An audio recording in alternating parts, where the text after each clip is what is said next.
We're at Orangeburg-Wilkinson High School, and to greet us at the door was Principal Norman, and he's going to introduce us to his entire staff, who happens to be here as well. Well, this is not the entire staff, but these are principals here.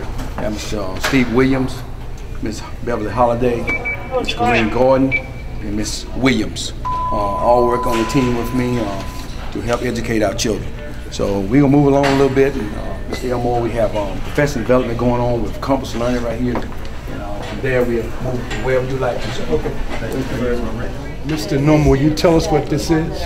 Well, this is professional development on campus learning. And campus learning is an initiative for the entire district to enhance our student learning. And we're glad that we have this program so they can enhance learning for all of our students here. So in other words, the teachers are being trained on how better to serve the students, is that yes, it? Sir. Correct. Very much. That's correct. Teachers, the counselors, we also have even the secretary we have come in, so I want them to know everything about campus learning also. All administrators also come in.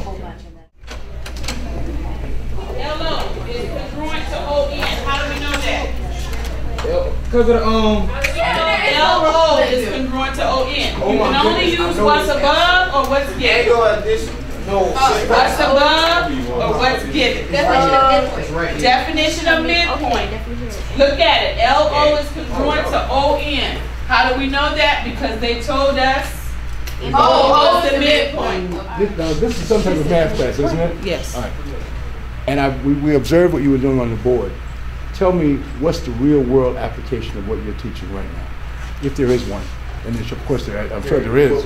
We're talking about the, well, this is an application of the hinge theorem, which is a theorem that compares the sides of triangles. So if they were talking about distance, they actually have an application problem about two paths, which runner would run the longest based on the angle measures and just two of the sides. Okay. So it does really, because you know, when we were students in school, we used to always say, well, what's all this math going to do for us? Yes. And obviously, the progression that we've gone as a world, as a society, has taken us much further than we've ever been, particularly in STEM, which, of course, this is a part of that whole formula. How long have you been teaching?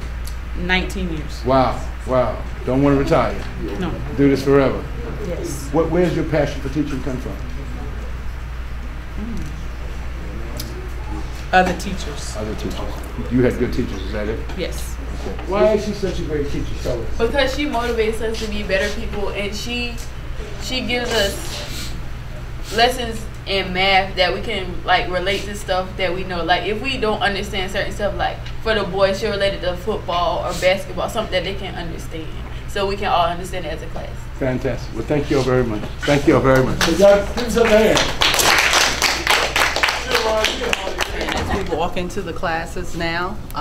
We're going to go into an ELA class as well as a math class. ELA. English class. And basically these students, which is, they're ninth graders, they would take the EOCs. At the end of the year is the end of course test, because it is a state assessment. So this year our theme is Just Do It. And so we're working on incentives and different interventions for our students. In other words, you as an administrator and the teachers are measured by, of course, student performance. If the students are doing well on that test you just mentioned, EOC. That means you guys are doing your jobs.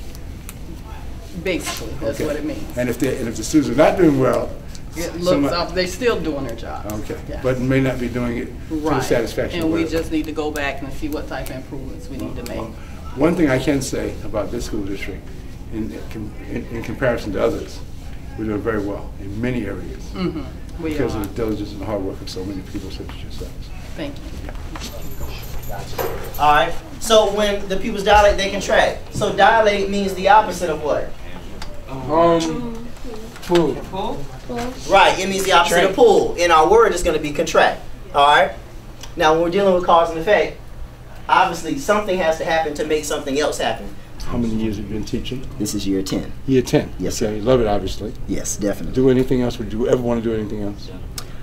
Computer programming, but only on the side of where it would make it easier for educators to use computer programming. Because since you've been in education so long, you've seen the necessity of things that need to be done. Absolutely. This is an English class you're teaching. Yes, sir. And what were you applying just now? What were you We're dealing with contest schools on today. And so this is our direct/guided practice right here. We're just leaving our direct instruction, going into our guided. So I have to ask a few more questions with them. But we're about to go into our independent practice where they're in their families. And in their families, they will independently work.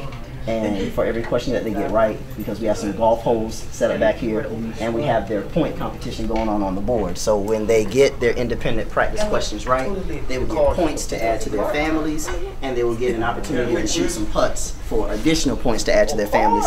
And they know the family with the most points at the end of the week always gets some type of prize. Some reward. Okay. Yes. Sounds good. Yeah, that's cause and effect. Definitely. Thank you very much. I appreciate your time. Have a good day. Is he? Oh, by the way, is he a good teacher? Everybody?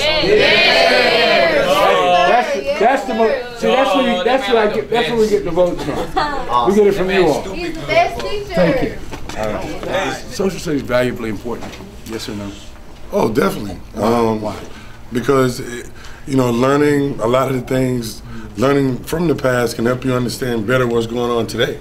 And social study is living. And it teaches you how to. Just so many different avenues of life it can teach you with economics, the government, laws, and I just think teaching social studies is like teaching living, right? Okay. And making it relevant to what's going on today. Right. We just recently celebrated Martin Luther King's birthday. Right. Civil rights struggle. How involved were the students during that time, and are they getting it? Is this generation of young people getting that struggle of the 60s? Well, I tell you, it's something that we have to really push forward with them. I think as time goes by, the generations now, they're a little less involved, on a day-to-day basis. I think their parents probably a little more involved. Grandparents definitely more involved. So part of your job, I guess, is to transmit that information. Definitely, so there's a bridge. Definitely, and just to let them know where we've come from and where we're going, and just don't take it all for granted. Is there any one particular student, or any two particular students that you could point to right now that you could say during the time when you were talking about any kind of civil rights or Dr. King, are there any of them that really got it and understood it, or who could explain it to our audience?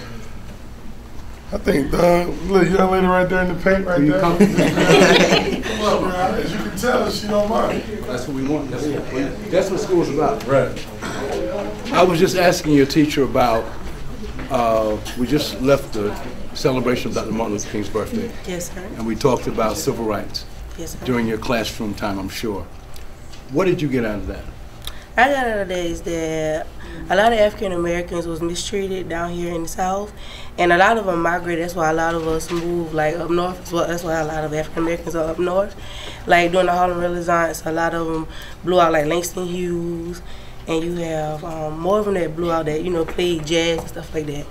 And it's just the fact of knowing, because during like the Civil War and stuff, we were segregated in the war, and we fight for our country, fighting against another country.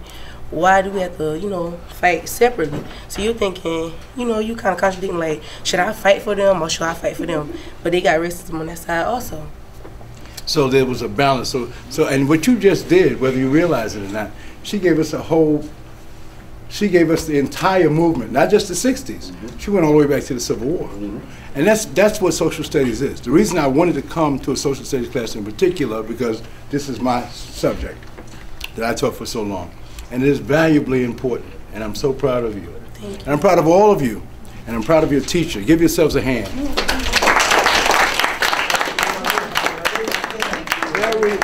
Listen to me. Very important. If you want to get somewhere in life, know exactly where your people came from. I promise you, it's going to help you. I don't care if it's from Asia or wherever it is in the entire world. And you know what else is important? Knowing world history to the point where you can become so knowledgeable about it. When you meet someone, they love you automatically. If I meet a Russian person, I know something about their history, and immediately I become accepted by those people. If it's a Jewish person, I know something about their history, and immediately I'm accepted by that person. And that could be the measure of a job or a promotion, because we don't all run the world. You don't know who you're going to meet. So, and if you know the history of yourselves, it's going to make you a better person. That's all I want to say. Thank you very much for spending your time. We really appreciate it. And thank you. Give yourselves a hand again. Bro, I seen that. Touch it again. There you go. Now measure your gummy bear. Correct? All right, it's time to wrap it up.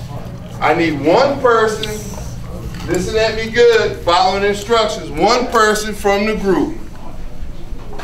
I want you to take the cup. I have a sheet back here and it's labeled group 1, 2, 3, 4. The students are performing a inquiry lab where we're teaching them 3 things, which is science lab skills, inquiry standards, and also going over procedures in the lab. Okay. Which one of you wants to go into a field that deals with science on this level? Anybody? Why? Forensic anthropology. Forensic anthropology? Yes, sir. Okay. I like CSI. I like NCIS. I like crime scene investigations where you got to pretty much go through and bring about what. You have to do an analysis. Yeah, you got to do an analysis. And you got to play back what happens from a situation using the things around you. From the back, and then bring it all the way to and science brings up that little characteristic of it brings out, breaking down whatever situation, going through, get whatever details, minor details, significant details. Even like today, perform a hypothesis, getting that together. But there's a lot more to it. Sounds good. But that was very good. Thank you all. Give him a hand and give yourself a hand.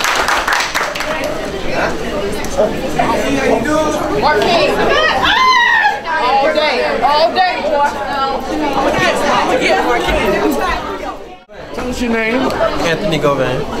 Anthony, you're a senior this year? Yes, sir. You're a great student. We've known Anthony. He's been on our show before. We interviewed him at the library, always studying, always doing work. He's involved in gospel music. Yes, I am. Outstanding student. He's a leader. So glad to see you. You're looking forward to graduation. What are you going to do after you graduate? I'm planning on majoring in music education. Okay. And the level of education I'm looking for is on a high school or a college level. Okay, so you want to actually teach music after you've gone. Where you planning to college? Winthrop or Claflin or Clark Atlanta. Okay, very good. We wish you all the best. Great young person. Great influence. Fantastic. Thank you, man. See you always. All right. This is Reverend Davenport, everybody. He's got a great church in the heart of Orangeburg, Russell Street, a concerned and involved community leader, and he's also a business owner. And we're so proud of Right Touch Barbershop, so involved with what you do. So proud of what you're doing for the community, not just your church, but the entire community. We really appreciate it. Miss Williams, tell us the value of parents that are involved. Well, just knowing Mr. Davenport, he's been very supportive, and it's just very important that we get our parents involved as far as with the academics as well as athletics and all of the programs that we have here at OW. Do we urge more parents to be more involved? Most definitely. We need them in. And not just in the life of their own children, but in the lives of all. That's right. Yes. We're still a family. Yes. Right. We come from God. Yes. And God made us family. Yes. And so we got to take care of each other. That's right. Reverend Davenport, thank you so much. Thank you so much for your time. All right. Thank you. Thank you. Uh-huh.